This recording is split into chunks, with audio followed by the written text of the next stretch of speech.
አብርሽ እንግዲህ ዛሬ ቤተሰቦቹን ሰብስቦ መጥቷል ማለት ነው። መንግስት አለም ሰብስቦ የመጣ መስሎታል ማለት ነው። እና በዚሁ አጋጣሚ ዳኒ በጣም ነው የተመቸኝ፣ እውነት የኔ አሽቃባጭ ማለት ነው። ኧረ ዳኒ ይመቸው፣ የአራዳ ልጅ ዳኒሻ፣ የሩታዬ መከታ ወንድም። እውነት መቼስ የሸገር ልጅ አይደለህ እንዴ? ኧረ ዳኒ ሲያሽቃብጥ ያችን በቆሎ ማለት ነው አፋን አሳያዛት እኮ። አረ ዳኒሻ እውነት እኔ ዳኒ ነው ያሳቀኝ ከሁላቸውም ማለት ነው። አሰላሙ አለይኩም ወራህመቱላሂ ወበረካቱ። ውድ ቤተሰቦች ሰላም ሰላም ብያለሁ። በያላችሁበት ሰላማችሁ ብዙ ተረፍረፈ ይበልልኝ። ይሄንን ቪዲዮ ከወደዳችሁ ላይክ፣ ሼር፣ ሰብስክራይብ እያደረጋችሁ ቤተሰቡ ነው እና ውድ ቤተሰቦች እውነት ለመናገር እኔ ዳኒ በጣም ነው ያሳቀኝ፣ በጣም ነው ያዝናናኝ ማለት ነው። በቃ ቆፍጣና ወንድ ማለት እንደዚህ ነው፣ በመጣ ነገር መጋፈጥ ማለት ነው። እና አብርሽ በዚሁ አጋጣሚ ማለት ነው እስቲ ለብቻ ሆነህ መጋፈጥን ልመድ፣ መጣላትን ልመድ፣ ለብቻ ሆነህ ያንተ ችግርን መፍታት ልመድ። ትላንትና አሁን እነዚህ ሄርሜላና ዳኒ እንደዛ ስላሉ አንተ እኮ በሰራህባቸው ነገሮች ናቸው። ምክንያቱም ከዚህ በፊት አንተ ሜሪን መታ በስነ ስርዓት ስታወራ በስነ ስርዓት ስትጠይቅህ ከውሽሚት ጋር እየጨፈርክ ምናምን ሜሪን እያናደድከት ነበረ። እንደውም ደግሞ ዳኒ በስነ ስርዓት ይዞ ቪዲዮ ሲጠብቅህ ደግሞ ከውሽሚት ጋር እየጨፈርክ እነሱ ለማናደድ እነሱ ያንን ብድር ነው የመለሱት ማለት ነው። ግን አንተ የሰራኸውን ነገር ያረካቸውን ነገር በቃ በላያቸው ላይ ምን አይነት ሞድ እንደያዝከባቸው እረስተህ ዛሬ ምን ይሉታል ወንድምህና እህትህን መጎተት ማምጣቱ ማለት ነው። አንተ ለብቻ መቼ ነው የምትጋፈጠው? ለብቻ ችግርህን መቼ ነው የምትፈታው ማለት ነው። ሲቀጥል ሩታ በቃ ነግራሃለች። እኔ በፈለግክ ሰዓት ልጅህን መምጣት ማየት አትችልም እንጂ ልጅህን ደውልልኝ፣ በደወልከኝ ሰዓት ጊዜ ልስጥህ፣ በጊዜ በተመቸኝ ሰዓት ታያለህ፣ አለቀ። ግን አብርሽ ለምንድን ነው ሩታ በዚህ ናክል አንተን ምን አረገችህ ማለት ነው እንዴ? ይሄ ልጅ እኮ ሩታ ባትኖር እኮ አንተ ልጅ ማለት እኮ አትችልም። በመጀመሪያ ደረጃ እኮ ሩታ ስትኖር ነው ልጅህ የሚኖረው ማለት ነው። ታውቃለህ? ልጅ ሩታ ብትኖር ነው ልጅ የመጣልህ ልጄ ብለህ የጠራኸው።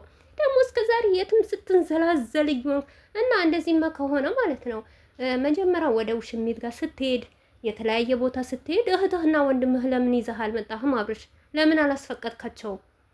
እና ዛሬ ሩታ እንዳትቆጣኝ ውሽሚት ጋር ልሄድ ነው ከውሽሚት ጋር ልዝናና ነው ብለህ ዴፍና እህትህን አምጥተህ ለምን አልጠየቅክም? ዛሬ ግን ሩታ ጥፋት ስታጠፋ ልጅህን አታይም አላለችህም? ስነ ስርዓት ባለው መንገድ መተህ ይህ ስትልህ እህትና ወንድሞችህን እየጎተትክ ትመጣለህ ማለት ነው።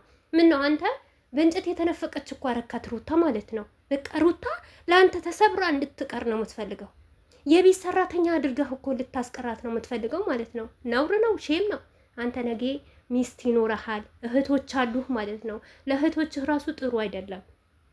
አብርሽ የሚፈልገው በቃ የፈለገበት ሂዶ ዞሮ መጥቶ ተዛርዙሮ መጥቶ በቃ እንደፈለገ ገብቶ ልጁን ሊያይ፣ ሩታ ግን ከልጇ ጋር ተሰብራ አንገቷን ደፍታ ያለ እንቅልፍ ያለ ምንም በቃ የምትሄድበት ራሱ ትታ እቤት ስብርብር ብላ ቁጭ ብላ ልክ እንደ ሰራተኛ ሆና እንድጠብቀው ነው የምትፈልገው። ማን ፈቀደልህ? ማን? እውነታቸው ነው ሜሪና ዳኒ ማለት ነው። በቃ ያለፈ ነገር አልፈዋል። ያለፈ ታሪክ አልፈዋል። አሁን ደግሞ ደስተኛ ሆና መኖር ትችላለች። ሲቀጥል ቤት አልፈልግም ብለሃል አብርሽ። 18 እህትህም ወንድምህም ቤት ቤት ቤት እያላችሁ አትምጡ። ቤቱን አልፈልግም፣ የፈለግሽ ነገር አርጊበት ብለሃታል። እና ቪዲዮ አለ ተመልካች ፈቶይን ሳይቀር አውርደሽ እንደፈለግሽ መሆን ትችያለሽ። አንቺን አልፈልግሽም ልጄ ነው የምፈልግ ብለሃል። በቃ ልጅህን ከፈለክ በስነ ስርዓት መተህ አብርሽ ለምን አታይም? አንዳንዴ አብርሽ ለምንድን ነው ቆፍጣና ማትሆነው ማለት ነው? ለምንድን ነው የራሴን ህይወት ጀምር ያለው ያልከው? የራስህን የጀመርከው ህይወት ከጀመርካት ልጅቷ ጋር ማለት ነው ለምን ማንነትህን አታሳይም? ለምን ወንድነትህን አታሳይም? በቃ እንደውም እሱ እኮ ሩታን ንቃህ መተው ነው ያኮ ያለብህ። ልጅህ ነገ ሲያድግ ወዶም ጠልቶም አባቴ ብሎ መምጣቱ አይቀርም። በቃ አንተ እውነት ሩታ ሰላሟን ልታገኝ ከፈለክ፣ ከሩታ ጋር ምንም አይነት ነገር ንክኪ ላይኖርህ ከፈለክ፣ ለምን ሰው ካጠገቧ ሲሆን እኔ እኮ አብርሽ የሚያናደኝ ነገር ቢኖር ሰው ሳይኖር ዝም ይላል። የራሱን ላይፍ ይኖራል። የራሱን ሲዘል ምናምን ቪዲዮ ሲለቅ የሆነ ነገር ሲላላስ ነው የምናየው። ግን ሩታ ጋር የሆነ ሰው መጥቶ የሆነ ነገር ተብሎ ቪዲዮ ሲለቀቅ በቃ ሴጣኑ ይነሳበታል። ለምን ቤት ኢዲድ የሚብለው ነገር የሚጠራው ሰይጣን አለ መሰለኝ። ከዚህ ሁሉ ወይም ከመጀመሪያ መቆጠብ፣ ከመጀመሪያ ስነ ስርዓት መያዝ። አሁን ሩታ የራሷ በቃ ዳኒ ወንድሟ ነው፣ ሜሪ እህቷ ናት። ለአንተስ በዙሪያ ስንት ሰዎች ነው ያሉት? ስንት ሰው ነው የሚያግዘው? ዛሬ ሩታ ሜሪ እኔ ተረታት ይሆናል፣ ዳኒም ተረቷት ይሆናል እንደተሰበረች ብቻዋ እንደሆነች እንደከፋት በቃ ማንም እንደሌላት አንተ ደግሞ እንደምትበድላት ስላወቁ ከጎኗ ሆኑ። አለቀ።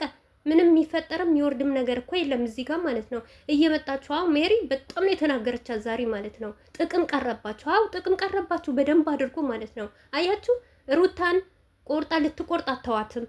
ለራሷ ኑሮ ልትኖር አትተዋትም። እየመጣችሁ እንዲህ በቃ አብርሽና ሩታ ተለያይተዋል ብላችኋላ። ተለያይተዋል። ልጃቸው ነው የሚያገናኛችሁ። ልጃቸው በስነ ስርዓት እሰጣለሁ ብላለች፣ አልከለከለችም። ማንኛውም ህግን ቤት ብትወይዱ ይሄ ያለ ነገር ነው። በህግ ራሱ አብርሽ ቢሄድ ቢጠይቅ በህግ በሳምንት በ15 ነው የሚሰጠው። እውነቴ ነው የምላችሁ እኛ ቤት የመዳሜ ልጅ አለ ማለት ነው። አግብቶ ፈቷል። ነገር ግን ልጅቷን ሚያያት በሳምንት ቅዳሜ ነው። በሳምንት ቅዳሜ ጠዋት 10 ሰዓት ያመጣታል በዱባይ። ከሰዓት በኋላ 10 ሰዓት ምናምን ያቺን 1 ሰዓት ካለፈችበት ራሱ እንዴት እንደሚቆጣ ማለት ነው። ህግ ቤት ማለት ነው እንዴት እንደሚያደርጉት ከረፈደበት ራሱ ማለት ነው ብር ነው የሚያስከፍሉት። ይሄ ነው ህግ። የትም ቦታ ብትሄዱ በህግ ስነ ስርዓት ያለው ሰዓት አለ። በሳምንት አንዴ መጥቶ ሊያይ ይችላል። በሳምንት 2 ሊያይ ይችላል። ነገር ግን ሌሊት እውነት ሜሪ እኮ አለች ውሽሚቱን እታች እያቆመ ሌሊት ከሌሊት መኪናዋ ውስጥ እሷን አስገብቶ ልጅም እኮ በሽታም እኮ አለ። አንተ ከማንም ሴት እየዘለልክ እየመጣ ልጅህን ታቅፋለህ። ከዛ ሩታ ትይዘዋለች። ሩታም እኮ በሽታ ትታረጋለች እኮ። እንዴ አብርሽ ቆፍጠን በል እንዲ፣ ወደ ራስህ ተመለስ እንዲ። ምን ነው ሚዲያ ላይ አንተ በላ አንተ ጀግና ስለተባልክ ማለት ነው የሆነ ያልሆነውን አትቀባጥር። ደግሞ ሴት ልጅ ናት። በሴት ልጅ እንደዚህ አትደራደር ማለት ነው። በጣም አብዛኸው አሁን። ሲቀጥል ደግሞ ራስህ ሆነህ ተጋፈጥ። ነገ ወንድሞችህ አይኖሩም፣ እነ ዳኒም አይኖሩም። ነገ ከሩታም ሌላ ትዳር ልትይዝ ትችላለህ። ግን ያንን የያዝከው ትዳር እንዴት አድርገህ ማስተናገድ እንደምትችል፣ እንዴት አድርገህ ችግሮችን መውጣት እንደምትችል፣ ችግር ቢፈጠርብህ ቤተሰብ ሳትጨምር ለብቻህ እንዴት ሆነህ እንደምታሳልፈው ተማር። ገባህ አይደል? ስለዚህ ያቺ ደግሞ ሮቶ ማለት ነው አፍሽን አትክፈቺ። በተለይ አብርሽ እህት ማለት ነው አንቺ ወልደሽ አይተሻል ማለት ነው። ልጅ አልከለከልኩም አላለችም። ተገለበጣችሁ። እውነት እስቲ ተዋት፣ ሩታን አትጥሯት። በቃ ሰላማን ትኑር፣ በሰላማችሁ ኑሩ። ተፋቷት ማለት ነው። አልደረሰበቻችሁም፣ አልደርስባችሁም፣ እናንተም እንዳደርሱበት። ልጅቷ ሰላም እንድትሆን አትፈልጉም። እውነት አንዳንድ ቅናትም አለባችሁ መሰለኝ ሲመስለኝ እኔ ሳያችሁ። ለምን ሩታ አልተሰበረችም? ሩታ ከጎኗ ለምን ሰው ይኖራል? እኛን ለምን አልተለማመጠችም?